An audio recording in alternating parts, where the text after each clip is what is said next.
Good afternoon, everyone. A teacher caught up in a junior high sex scandal strikes a last-minute plea bargain with prosecutors. Valynne Bowers pleaded guilty to reduced charges. Fox 13's Ben Winslow was in court for the plea deal. He's in news control now. Ben.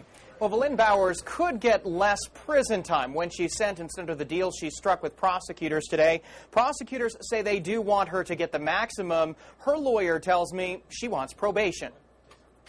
Valynne Bowers said nothing as she walked out of court today. She struck a deal with Davis County prosecutors, pleading guilty to sex abuse charges instead of rape. This was in the best interest of the victims to convict somebody of 2 second-degree felonies that puts her on the sex offender registration and could subject her to a long term in prison.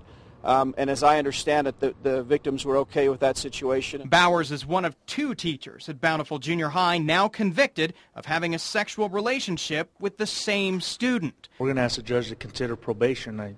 She's made some strides while this case has been pending, and we're going to ask the court to consider probation. Bowers' lawyer says she's taking responsibility for the crime.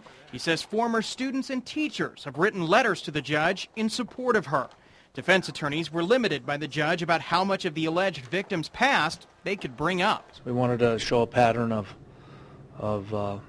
his pattern of how he would, groom the older women to do this. So, but that's my opinion. So.